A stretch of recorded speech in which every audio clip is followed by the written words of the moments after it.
सुशांत सिंह राजपूत की मौत को लगभग 2.5 महीने पूरे हो चुके हैं। 13 जून और 14 जून को जो लोग घर पर मौजूद थे, उनके बयानों के आधार पर हमने इस पूरे घटनाक्रम को समझाने की कोशिश की है। तो आखिर 13 जून और 14 जून को क्या हुआ था, देखिए रिपोर्ट। क्या हुआ था 13 जून की रात से 14 जून तक सुशांत सिंह राजपूत के घर। जानिए घर में मौजूद 4 किरदारों के अहम बयान। सिद्धार्थ पिठानी, नीरज सिंह, दीपेश सावंत और केशव के बयानों से निकली पल पल की जानकारी। मुंबई पुलिस हो या सीबीआई, दोनों एजेंसियों ने इन 4 लोगों से कई दौर की लंबी पूछताछ की है, जिससे 13 जून की रात से 14 जून तक का पूरा घटनाक्रम सामने लाने की कोशिश की गई है। इन बयानों से जांच एजेंसियों को महीनों से उठ रहे कई सवालों का जवाब मिलने में मदद मिलेगी, साथ में पूरे राज पर से पर्दा उठ पाएगा। दीपेश सुशांत के घर हाउस मैनेजमेंट का काम करता था। 14 जून को सुबह सबसे पहले सोकर उठने वालों में दीपेश था। दीपेश ने जांच एजेंसी को बताया है कि 14 जून की रात जब उसने सुशांत को खाना खाने के लिए पूछा तो उन्होंने कहा था कि मैं खाना नहीं खाऊंगा, सिर्फ मैंगो मिल्क शेक दे दो, तुम लोग खाना खा लो। दीपेश नीचे आ गया और खाना खाने के बाद मोबाइल पर फिल्म देखने लगा। रात 10:30 बजे के करीब दीपेश ने सुशांत को फोन लगाया, पर उन्होंने उठाया नहीं। उसको लगा शायद सो गए होंगे। सुबह 5:30 बजे दीपेश उठ गया। कुछ देर में फ्रेश होकर दीपेश हर दिन की तरह सुशांत के कमरे में गया। तकरीबन 6:30 बज रहे थे। दरवाजा खटखटाया। सुशांत जाग चुके थे और अपने बेड पर बैठे थे। दीपेश ने गुड मॉर्निंग कहा और चाय के लिए पूछा। सुशांत ने चाय और नाश्ता दोनों के लिए मना कर दिया। दीपेश ने बताया कि वो कमरे में अकेले थे और पंखा चल रहा था। दरवाजा हमेशा की तरह खुला था और पर्दा आधा उठा हुआ था। सुबह के 7 बज चुके थे। केशव और नीरज उठ चुके थे। केशव रसोइया था, जबकि नीरज सिंह नौकर। नीरज ने बताया कि सुबह 8 से 8:15 के बीच में सर यानी सुशांत सिंह राजपूत ने आवाज दी।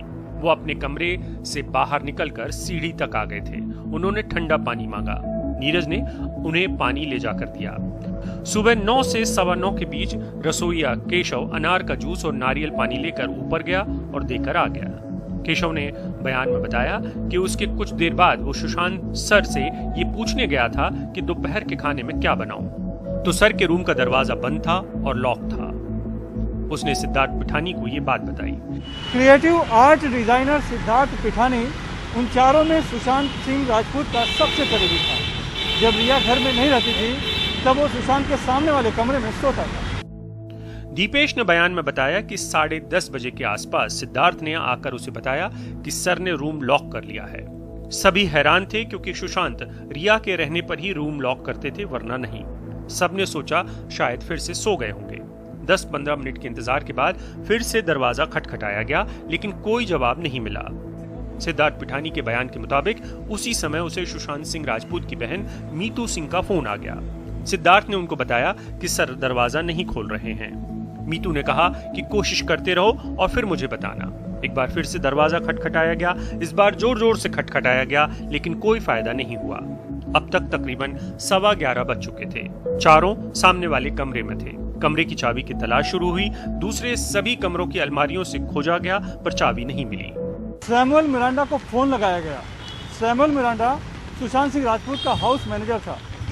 फोन पर उससे पूछा गया कि क्या अलग से कोई चाबी है। मिरांडा ने नहीं में जवाब दिया। इस कोशिश में 1 घंटा बीत गया। इस बीच दरवाजा खटखटाया जाता रहा। मीतू सिंह को फिर से फोन लगाकर बताया गया। सिद्धार्थ ने चाबी वाले को बुलाने का फैसला लिया। सिद्धार्थ के बयान के मुताबिक सबसे पहले उसने बिल्डिंग के चौकीदार राजू से पूछा कि किसी चाबी वाले को जानते हो। राजू ने वजह पूछी तो सिद्धार्थ ने उसे बताया कि तेज हवा से रूम लॉक हो गया है। राजू ने कहा थोड़ा समय दो, देखता हूं। सिद्धार्थ के मुताबिक उसने इंतजार करने की बजाय गूगल सर्च कर एक नंबर पर फोन किया और उससे पूछा अभी बांद्रा में हो। चाबी वाले के हाँ कहने पर उसे पता बताया। चाबी वाले ने 2000 रुपया लेने की बात कही। सिद्धार्थ ने हामी भरी और जल्दी आने को कहा। चाबी वाले ने आने के बाद लॉक देखते ही बोला इसे तोड़ना पड़ेगा। इजाजत मिलने पर रफीक चाबी वाले ने लॉक तोड़ दिया। जैसे ही उसने लॉक तोड़ा, सिद्धार्थ ने उसे 2000 रुपए दिए और अपना सभी सामान पैक कर जाने को कहा। सिद्धार्थ ने बयान में बताया कि उसने सोचा इस बात को राज ही रखा जाए कि किसका घर है, और ये बात चाबी वाले को नहीं बताई गई। उसके जाने के बाद सबसे पहले दीपेश और सिद्धार्थ दरवाजा खोल कमरे में गए। नीरज बाहर ही खड़ा रहा। कमरे की लाइट बंद थी, पर्दे भी लगे हुए थे। जैसे ही लाइट जलाया तो पता लगा कि सुशांत ने खुद को पंखे से लटका लिया है। सभी हैरान रह गए। सिद्धार्थ ने तुरंत मीतू सिंह को फोन किया। नीरज और केशव अब तक कमरे से बाहर ही खड़े थे। सिद्धार्थ ने एम्बुलेंस के लिए 108 नंबर पर कॉल किया और जल्दी डॉक्टर के साथ आने की गुहार लगाई। सामने वाले ने वजह और नाम पूछा तो उसने बताया कि मेरे एक दोस्त ने हैंग कर लिया है। नाम बताने पर जोर देने पर उसने सुशांत सिंह का नाम बताया। इस बीच सिद्धार्थ के फोन पर बड़ी बहन का कॉल आ गया था। सिद्धार्थ के मुताबिक बहन के मुंह से जब जीजा ने फांसी शब्द सुना तो उन्होंने कहा कि पहले उतार कर देखो, सांस तो नहीं चल रही। दीपेश ने अपने बयान में बताया कि सिद्धार्थ ने आकर कहा कि सर को नीचे उतारना होगा। मैंने उससे पूछा किसने कहा। सिद्धार्थ ने बताया कि जीजा जी ने। सिद्धार्थ ने चाकू मंगवाया और बीच के कपड़े में कट मारा और सुशांत सिंह जिस पोजीशन में था वैसे ही उसे नीचे सुला दिया। पैर बेड के उस पार ही थे। करीब 5 मिनट बाद ही मीतू दीदी पहुंची और सुशांत को देखते ही कहा, गुलशन ये तुमने क्या कर लिया बाबू। सिद्धार्थ ने बयान में बताया है कि सुशांत को सीपीआर देने की कोशिश की गई लेकिन कोई फायदा नहीं हुआ।